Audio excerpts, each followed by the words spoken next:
પંચમહાલના ગોધરાના દાહોદ રોડ પર આવેલા શાંતિપ્રકાશ સોસાયટીમાં પરિણીતાનો રહસ્યમય સંજોગોમાં મૃતદેહ મળવાનો કેસનો મામલો, જ્યાં શાંતિપ્રકાશ સોસાયટીમાં રહેતા વિદ્યાબેન સુનિલભાઈ ચંદવાણી નામના મહિલાની હત્યા કરાઈ હોવાનું પીએમ રિપોર્ટમાં સામે આવ્યું છે. મૃતક વિદ્યાબેનના અન્ય પુરુષ સાથે આડા સંબંધની શંકાને લઈને તેમના પતિ સુનિલ કુમાર ચંદવાણીએ ગળું દબાવી હત્યા કરી હોવાની માહિતી સામે આવી છે.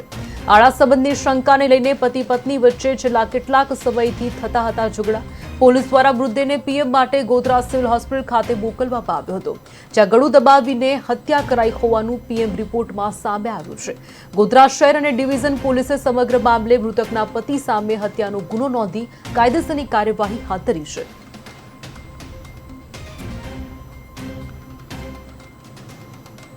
એ ડિવિઝન પોલીસ સ્ટેશનની અંદર ફરિયાદી ઉમાબેન સુનિલકુમાર નિરંકારી રહેવાસી સંતરોડ મુરવા હડપનાઓએ તેમને મોટી બેન વિદ્યાબેન સુનિલભાઈ ચંદવાણી રહેવાસી શાંતિ પ્રકાશ સોસાયટી ગોધરાના હત્યા બાબતે ફરિયાદ આપેલી હતી. એ ફરિયાદની વિગત એવી છે કે આ ઉમાબેન ને મોટા બેન વિદ્યાબેન સુનિલભાઈ, જેમના લગ્ન શાંતિ પ્રકાશ સોસાયટી ખાતે રહેતા સુનિલ દેવેન્દ્રદાસ ચંદવાણી સાથે આજથી 24 વર્ષ પહેલા થયેલા હતા અને કેટલાક સમયથી આ બંને પતિ પત્ની વચ્ચે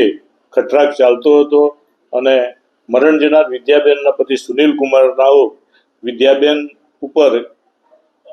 કોઈ બીજી વ્યક્તિઓ સાથે આડા સંબંધ રાખતા હોવાનો શક રાખી અને અવારનવાર ઝઘડો કરતા હતા અને જેના કારણે બંનેના સામાજિક પ્રસંગોની અંદર પણ ઉપસ્થિત પ્રશ્નો થતા હતા અને આ બાબતે ઉમાબેન તેની બહેનને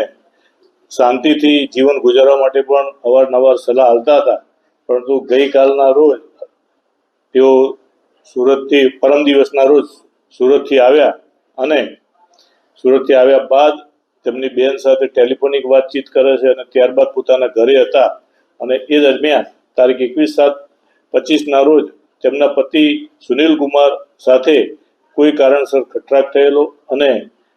એ દરમિયાન ઝપાઝપી દરમિયાન તેમના પતિ સુનિલ કુમાર દેવેન્દ્રદાસ